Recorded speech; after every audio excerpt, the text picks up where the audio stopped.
नमस्कार दोस्तों, आइए जानते हैं रसिया और यूक्रेन के बीच में विवाद के बारे में। रसिया और यूक्रेन के बीच में इसमें बहुत ज़्यादा विवाद चल रहा है और विवाद की वजह क्या है और इसका विश्व की अर्थव्यवस्था पर क्या प्रभाव पड़ेगा। तो सबसे पहले हम यहाँ पे बात करें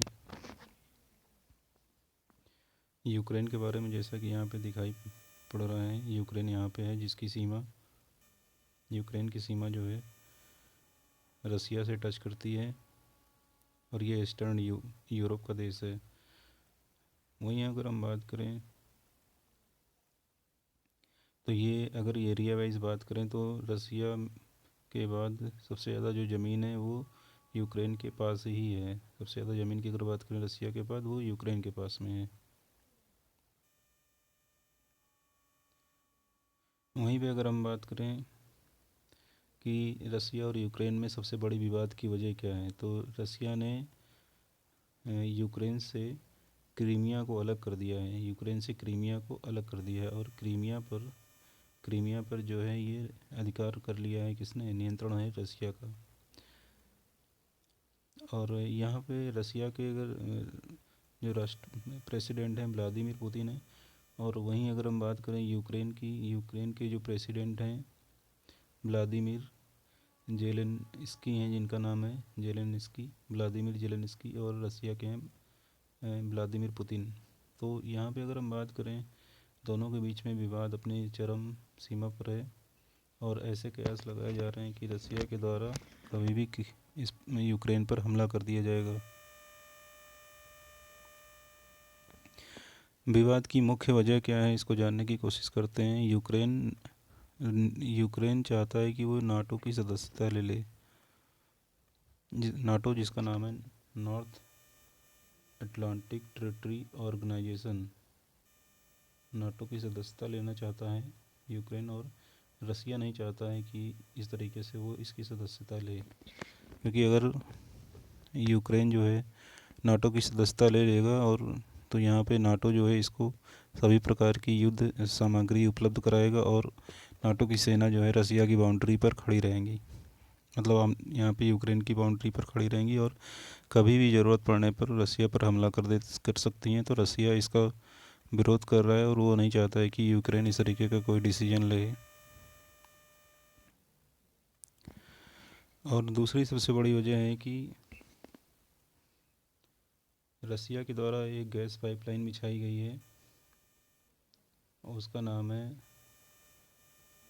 NASD, north stream gas pipeline 2। तो ये जो गैस पाइपलाइन है रसिया ने बिछाई हुई है और इसके द्वारा वो पूरे यूरोप में, ध्यान रखिएगा, यूरोप में गैस और तेल की सप्लाई करता है। वहीं अगर रसिया की बात करें तो रसिया जो है वो प्राकृतिक तेल की सप्लाई में पहले नंबर पे है दुनिया में अगर हम बात करें। और वहीं अगर हम बात करें ऑयल सप्लाई में तो वो दूसरे नंबर पे आता है। तो इस प्रकार से वो पूरे यूरोप में अपना वर्चस्व बनाए हुए हैं तेल और प्राकृतिक गैस की सप्लाई पर, और समूचे यूरोप पर उसका पूरी तरीके से नियंत्रण है, एक प्रकार से राज है। और वहीं पर बीच में जो अमेरिका है, अमेरिका को ये बात सही नहीं लग रही है। अमेरिका नहीं चाहता है कि इस तरीके से पूरे बाज़ार पर नियंत्रण रसिया करे, और अमेरिका ही बीच में आ रहा है जो इस तरीके से डिसीजन लेने के लिए यूक्रेन को अपनी ओर कर रहा है, क्योंकि यूक्रेन से क्रीमिया अलग हो चुका है और यूक्रेन जो है वो अमेरिका का साथ चाह रहा है। इस प्रकार से अमेरिका सहयोग कर रहा है यूक्रेन का। वहीं बात करें प्राकृतिक गैस और तेल की सप्लाई, तो यूरोप में जो सबसे बड़ी अर्थव्यवस्था है जर्मनी, जर्मनी को सप्लाई करता है रसिया, जर्मनी को सप्लाई करता है रसिया। और एक प्रकार से यहाँ पे जो बाकी यूरोपियन कंट्री हैं पूरी तरीके से कह सकते हैं वो रसिया पर निर्भर हैं। अमेरिका जो है वो अमेरिका के द्वारा जो है जर्मनी पर दबाव बनाया जा रहा है और जर्मनी से कहा जा रहा है कि जो गैस पाइपलाइन प्लान है उससे वो बाहर आ जाए, रसिया का सहयोग मत करे जर्मनी। अगर जर्मनी बाहर आ जाता है इस व्यवस्था से तो बाकी जो देश हैं वो भी इससे बाहर आ जाएंगे और वो साथ नहीं देंगे। और वहीं अगर हम बात करें पश्चिमी देशों की, तो अमेरिका का सपोर्ट कर रहे हैं वे सभी देश, वो भी अमेरिका की हाँ में हाँ मिला रहे हैं। लेकिन अगर सच्चाई की बात करें तो अगर अमेरिका इस तरीके से यूरोप के दूसरे देशों को अपनी ओर कर लेता है और उन्हें गैस की सप्लाई करता है, तो अमेरिका इस तरीके से अपने कार्य में सफल भी नहीं हो पाएगा, क्योंकि यूरोप का इतना बड़ा मार्केट अमेरिका अकेले कवर नहीं कर सकता है। क्योंकि इस मामले में कहीं ना कहीं रसिया अमेरिका को टक्कर दे रहा है और अमेरिका नहीं चाहता है कि इस तरीके से अकेले उसका नियंत्रण गैस और ऑयल मार्केट पर रहे। सच्चाई भी यही है कि अमेरिका इस तरीके से मार्केट में अकेले सप्लाई नहीं कर सकता है। और अगर इसके बारे में और गहराई से अगर हम जानने की कोशिश करें, तो अगर रसिया की बात करें तो रसिया जो है यहाँ पे कभी युद्ध नहीं करना चाहेगा, क्योंकि उसका जो व्यापार है, बिजनेस है गैस और तेल का, वो इससे प्रभावित हो जाएगा।